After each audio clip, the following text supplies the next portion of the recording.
Hello, everyone, and welcome to this discussion of the hydrogen atom and its associated wave functions. My name is Becker, and let's get started with this discussion. So first, let us begin by defining the hydrogen atom.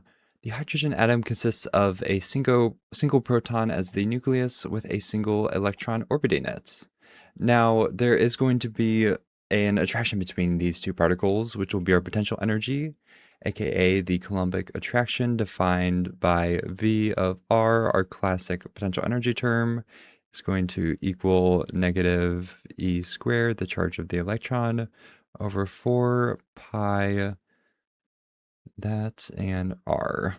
That is going to be the attraction taking place between our electron and our proton. Now, this potential energy is going to be important in writing our Schrödinger equation, speaking of which, we can write our Schrödinger equation. As for any quantum system, we can write our Schrödinger equation so we can solve for the wave function of the system. Now, our Coulombic potential is going to be spherically symmetric, so we can choose to write our Schrödinger equation using polar coordinates. As the simple version of our Schrödinger equation, we can just write negative h bar squared over 2me, very classic start, times this upside down triangle to the second. This is just going to be the second derivative of all of our different coordinates in our system, aka r, theta, and phi. And then we can do this minus our Coulombic attraction, negative e squared over 4 pi epsilon naught times r, times our wave function, r theta phi, and this is going to equal our total energy times our wave function again, with the variables r theta phi. We could barely fit it on there. And if we just expand this upside down triangle, we can get this equation right here. A little bit more complicated, but again, we see that negative 2h bar squared over 2me, and then the second derivative with respect to each of our various coordinates, minus our Coulombic potential times the wave function, which is going to equal the total energy times our wave function. Now, of course, we can see our kinetic energy and our potential energy operators in this equation, but if you notice, parts of our Schrödinger equation with the theta and phi components are the same as the Schrödinger equation for the 3D rigid rotor, and this will be important to substitute into our equation at a later point. Regardless, this is a quite formidable equation, so why don't we go ahead and work on simplifying it? We can begin our simplification using a separation of variables.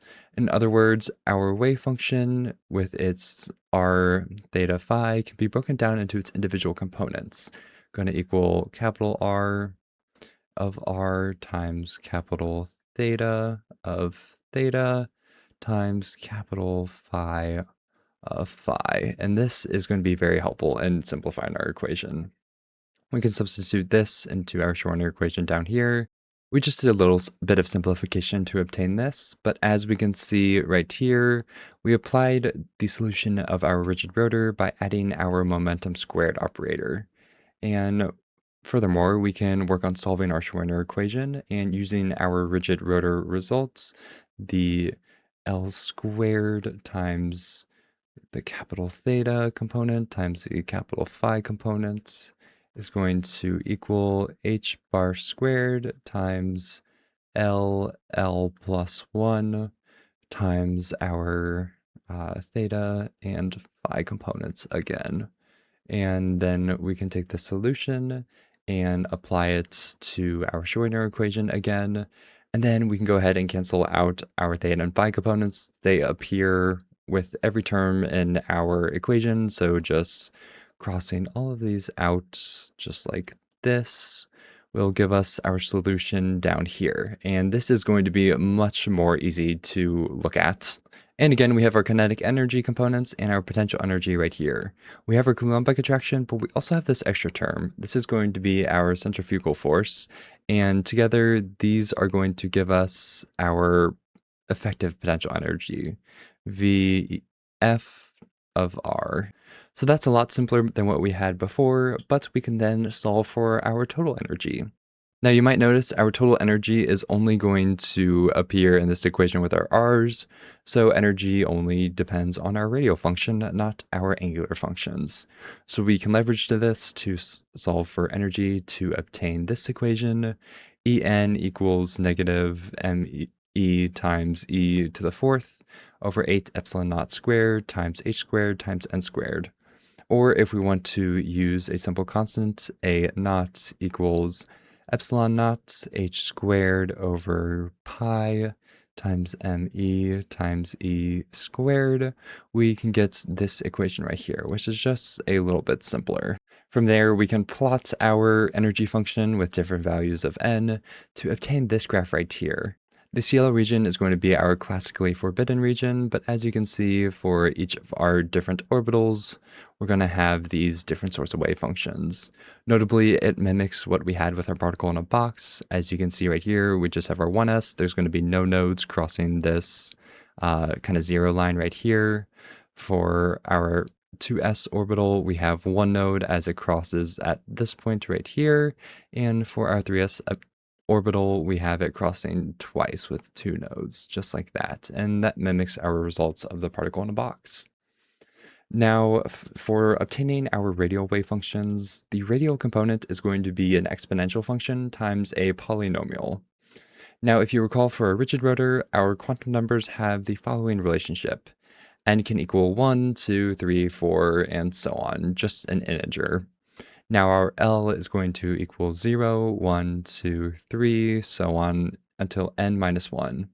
And then finally, our ML can exist as 0, plus or minus 1, plus or minus 2, up to plus or minus L. Now, our radial function is only going to be dependent on our n and L components, and it will be written as r n L of r. So as we can see right here, we have n equals 1, L equals 0, we get r 1, 0 of r. And that makes it a bit easier to interpret this, but as we look at these equations, we have our polynomial right here, our exponential function right here, and then a constant with our AO right here, and then our normalization constant. And it's really quite a simple function. You can kind of see this pattern repeated throughout, and it makes it a bit easier to interpret what exactly is going on with these wave functions. Of course, these don't need to be memorized, but we can look at how they look on a graph. And starting off, we can plot our radial function versus r to see how our radial wave functions look. And as we can see right here, we have nodes where our line crosses x equals 0, and we can kind of see that comparing 1s, 2s, and 3s right here. As we discussed with our energy plots, we have 0 nodes for our 1s, we have 1 node right here for our 2s, and we have 2 nodes right here for our 3s.